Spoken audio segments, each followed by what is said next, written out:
Assalamualaikum warahmatullahi wabarakatuh dan salam sejahtera kepada korang semua yang tengok video ini dan telah klik video ini. Terima kasih semuanya. Dan di video pada kali ini kita akan meneruskan lagi perbahasan kita tentang komik seri Putra yang ini, dimana kita telah masuk ke episode yang ketiga yang bertajuk Putra Jejak Warisan. Dan topik yang kita bahaskan dalam episode ketiga ini adalah sejarah dan budaya di serata dunia. Jadi untuk episode yang ketiga ini kita telah membahaskan ataupun menceritakan 7 bab, yaitu ataupun bersamaan dengan 7 video. Jadi untuk di video pada kali ini kita akan menghabiskan untuk episode yang ketiga ini dalam bab yang ke-8 ataupun bab yang terakhir. Jadi apakah dia punya tajuk dalam bab yang ke-8 ini? Jom kita tengok sama-sama. Jadi tajuk untuk bab yang terakhir dalam episode ketiga ini ataupun bab yang ke-8 adalah Cerah Selepas Ribut. Jadi jom kita tengok sama-sama. Jadi di video sebelum ini putra-putra ni telah memasuki zon Dewan Pameran 3 negara. Yang pertama zon Dewan Pameran Jerman yang berkonsepkan seram-seram sikit kan. Yang kedua mereka telah pergi ke zon Dewan Pameran Spanyol yang berkonsepkan laga lembu. Dan yang ketiga mereka putra-putra ni telah pergi ke zon Dewan Pameran Jepun yang berkonsepkan tentang tokoh-tokoh sejarah di Jepun. Jadi untuk bab yang ke-8 ini ada beberapa zon Dewan Pameran lagi mereka akan pergi. Antaranya adalah zon Dewan Afrika Selatan yang berkonsepkan binatang-binatang, disebabkan Afrika Selatan adalah diwakilkan oleh Putra Jevin. Dan Putra Jevin ini seperti kita tahu dia sangat suka dengan binatang. Kalau kita tengok di sini banyak binatang yang buas, mungkin tapi liar lah mungkin kan. Kita tengok macam ada singa, zirafah, harimau, badak, anak singa dan sebagainya. Dan lepas mereka pergi ke zon Dewan Pameran Afrika Selatan, mereka pergi zon Dewan Pameran Arab Saudi. Dan kita tengok di sini dia punya konsep macam tempat fun fair sikit. Ada Aladdin dan juga ada macam roller coaster. Lepas tu kita tengok di sini Albert ni terpegun. Alex ni pun tengok-tengok siap kan. Baru tu kata Albert, "Saya tak tahu pula Aladdin tu tokoh sejarah. Selama ni saya tengok kartun sahaja." Baru kata Alex, "Bukan saja tokoh sejarah, Aladdin tu orang Arab Saudi ke?" Dan kita tengok di sini Utsman ni marah. Lepas tu dia cakap, "Saya kerjakan awak, Shell." Lepas tu kita tengok di sini ada notanya, Aladdin ialah watak utama dalam kisah dongeng 1001 Malam. Penulis asal tidak diketahui. Dan selepas mereka putra-putra ini telah pergi ke zon Dewan Pameran Arab Saudi, mereka pergi ke zon Dewan Pameran Rusia yang berkonsepkan perang menggunakan paintball. Kata Albert di sini, "Ini berkait dengan sejarah juga ke?" Dan selepas itu mereka pun keluar daripada zon Dewan Pameran Rusia. Dan kita tengok di sini Albert ni marah-marah. Lepas tu dia cakap, "Saya dah tak tahan, saya nak balik sekarang." Kata Alex, "Kita tak boleh pergi selagi tak dapat pencuri itu. Kita tunggu sini pun pencuri itu takkan muncul," kata Albert. "Sebab tempat ni tak ada kena-mengena dengan tangkap pencuri itu." Dan kata Carlos lagi, "Duduk di sini dan pencuri itu ada kaitan lah. Biar saya tanya awak, apa pendapat awak semua tentang Museum Baharu ni?" Dan mereka pun bagi pendapat mereka masing-masing. Kita tengok Utsman cakap, "Saya nak balas dendam pada Shell." Baru kata Leon, "Hutang darah dibayar dengan darah." Baru kata Albert, "Shell tu dia..." Lepas tu kata Carlos, "Kejap, jangan cakap pasal Shell buat masa ni." Kata Alex, "Museum Baharu ni beri impak mendalam pada pelawat dari beberapa segi lah. Tapi pameran begini agak tak menghormati sejarah." Lepas tu kata Albert lagi, "Bising pula tu, rosak atmosfera elegan museum ni." Utsman yang tengah marah dia pun cakap, "Ada pameran yang sangat mengarut, tak ada kena-mengena dengan sejarah langsung." Lepas tu Leon pun cakap, "Pameran Jerman langsung tak menghormati tokoh-tokoh terkenal tu." Kita tengok sini Carlos pun bercakap sambil tersenyum. Lepas tu dia cakap, "Betul, kalau awak semua pun tak tahan, apatah lagi pencuri tu." Dan kita tengok di sini Shell ni tengah pegang mikrofon dan cakap di atas pentas. Dia cakap, "Beritahu saya, apakah kebanggaan Perancis?" Dan dia punya penonton-penontonnya tu cakap ada 3, yaitu wangian, fashion dan hidangan gourmet. Lepas tu kata Shell lagi di atas pentas, budak sekolah rendah pun tahu perkara ni. Seterusnya saya akan biar semua orang merasai 3 harta karun Perancis, yaitu wangian, fashion, dan hilangan gourmet. Dan kita tengok di sini seseorang yang dari belakang pentas, dia sangat geram tengok si Shell ni. Dia marah, lepas tu dia genggam tangannya. Dan siapakah tu? Kita tidak tahu, kita akan tengok lepas ni. Dan dicepatkan masa, tibalah pada malam hari. Dan kita tengok di sini ada seseorang yang datang ke museum dan pergi ke bawah, ke basement lah, ke bawah tanah museum tersebut. Dan dia pun membuka sebuah pintu dengan kunci yang dia bawa. Dan kita tengok di sini di dalam ruangan tersebut banyak barang-barang yang bersejarah. Dan tiba-tiba ada seseorang dari belakang lelaki ini pun cakap, "Awak rupanya." Dan dia pun terkejut. Dan dia pun menoleh ke belakang, dan siapakah yang cakap itu? Itu adalah Carlos bersama dengan Albert dan juga Alex. Lepas tu kata Carlos, "Selamat petang Encik Benjamin." Dan ya, dia punya dalang daripada semua pencurian ini adalah Encik Benjamin. Lepas tu kata Benjamin yang bingung sedikit ni kan, yang pening sedikit juga ni, yang macam mana dia boleh tahu kan? Macam mana si Carlos ni boleh tahu, Albert sama Alex ni boleh tahu kan? Lepas tu dia pun cakap, Encik Benjamin ni pun cakap, "Tuanku." Lepas tu Albert ni pun bisik kepada Alex dengan Carlos, "Tak berimpak sangatlah sebab hanya kita bertiga di sini. Sebenarnya makin kurang bilangan makin bagus," kata Carlos. Lepas tu kata Alex lagi, "Leon dan Osman dah letih sangat hari ini. Saya tak boleh kejutkan mereka." Lepas tu kata Encik Benjamin sambil tersenyum, "Tuanku tahu dari awal ke saya yang curi artifak ni?" Lepas tu kata Carlos pun menjelaskan semuanya. Kata Carlos, "Mulanya saya syak saja. Nak pindahkan semua ni dengan selamat bukan perkara mudah. Lebih-lebih lagi tengah ribut.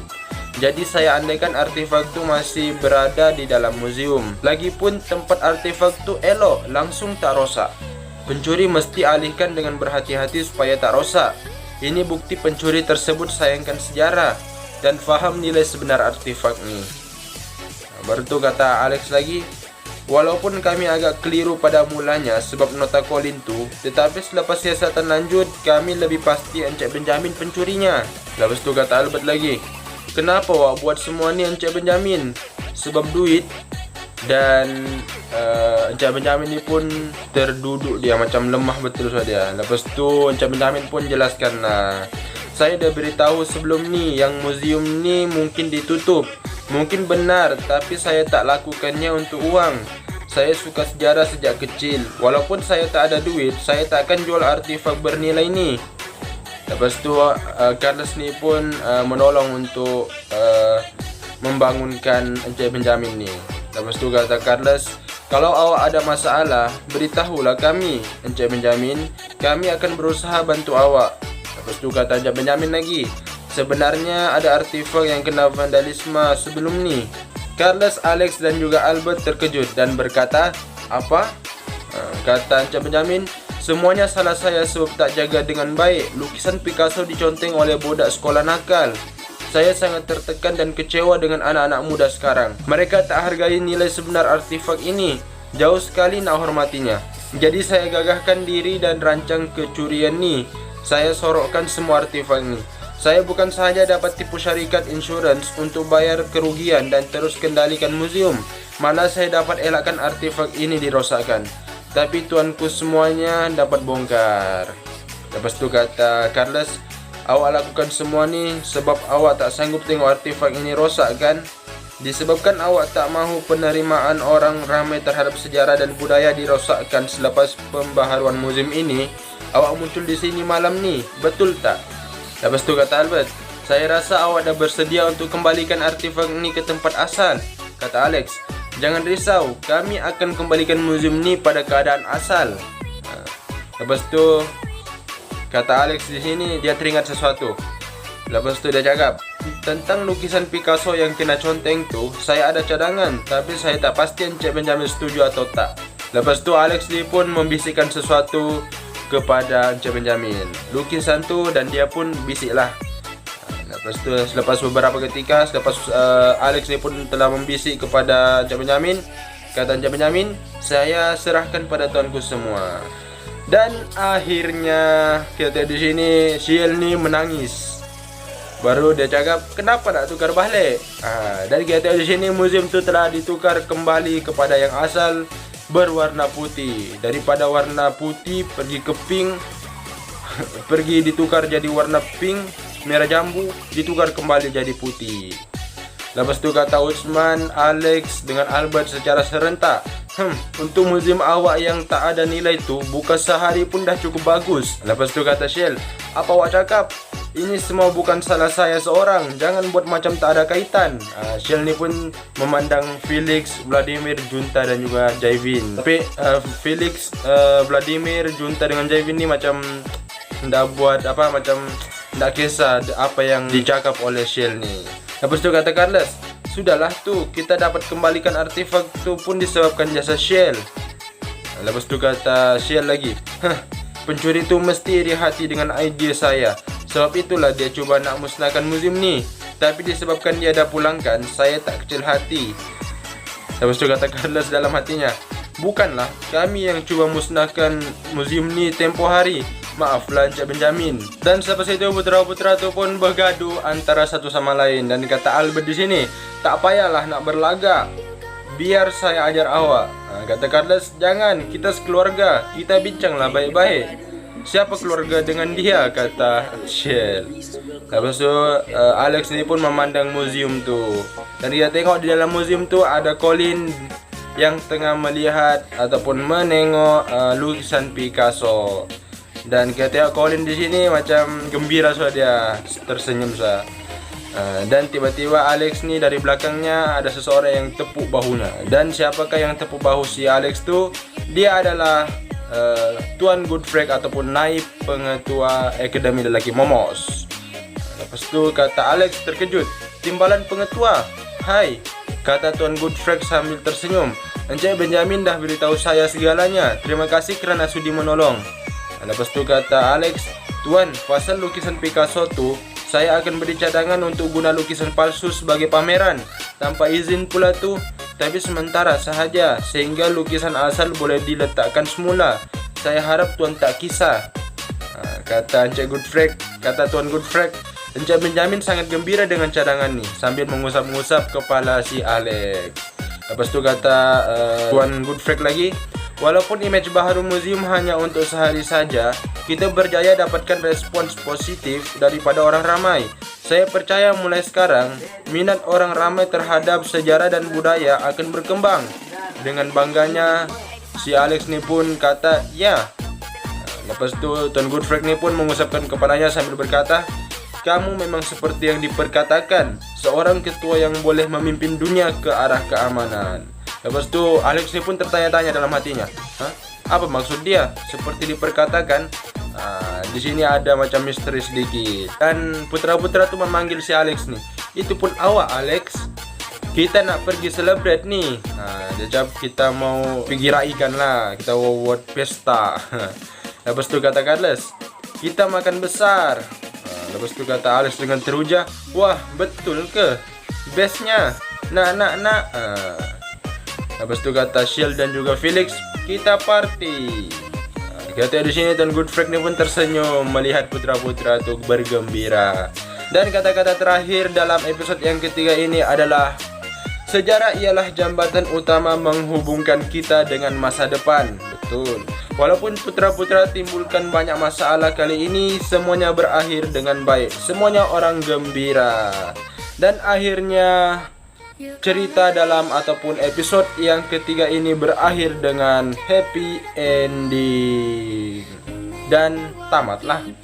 Dan sebelum kita mengakhiri video kita pada kali ini, kita akan tengok dulu sejarah dan budaya berbagai negara. Kita di sini kita tengok masih ada satu lagi, yaitu Jepun. Tapi korang tengoklah sendiri, supaya tidak lama juga kita bahaskan ataupun kita baca.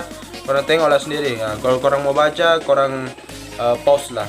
Di sini ada 1, 2, 3, 4 muka surat dia punya nota. Yang pertama kita ada sejarah dan budaya di Jepun. Yang kedua kita ada nota tentang bahasa-bahasa dunia. Yang ketiga kita ada nota salah paham mengenai budaya. Dan yang keempat kita ada nota budaya tempat mandi awam. Jadi kalau korang mau tengok, tengoklah lepas ni. Lepas tu pause lah kalau korang mau tengok, oke?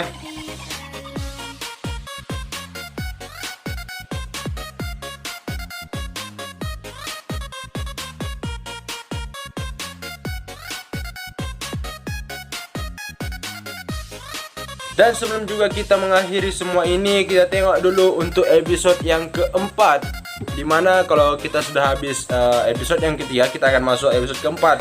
Dan apakah tajuk di dalam episode yang keempat ini? Tajuknya adalah Arena Juang, yang bertopikkan tentang kesukanan. Jadi di dalam episode keempat ini kita akan menceritakan ataupun membahaskan tentang sukan-sukan yang populer di dunia. Kalau kita tahu, sukan yang paling populer di dunia antaranya adalah bola sepak dan juga badminton, dan ada beberapa lagi lah. Dan kita akan tengok sinopsis untuk episode yang ketiga ini. Jom kita tengok sama-sama. Jurulatih Sukan Akademi Momos tegas mengarahkan putra-putra yang kurang aktif itu bersukan. Oleh kerana jarang bersukan, mereka kekok dan malu. Lain ceritanya dengan putra Rusia, putra Afrika Selatan, dan putra Arab Saudi. Mereka sangat handal bersukan hingga menjadi idola di sekolah. Pada masa yang sama, ada satu kumpulan sedang merancang untuk menjatuhkan putra-putra tersebut. Bagaimanakah Alex dan putra-putra menangani persaingan baharu ini? Jadi bagaimanakah putra-putra dan Alex akan menangani masalah ini? Kita akan tengok di next video dalam bab yang pertama, di episode yang keempat yang bertajuk Arena Juang, dan topik yang kita bahaskan dalam episode keempat adalah kesukanan. Dan itu saja untuk video pada kali ini. Terima kasih kepada korang semua yang tengok video ini dan telah klik video ini. Terima kasih semuanya. Dan jangan lupa juga untuk like, share, komen, dan juga subscribe. Kita akan jumpa di next video dalam episode yang keempat. Assalamualaikum. Bye bye. Ciao.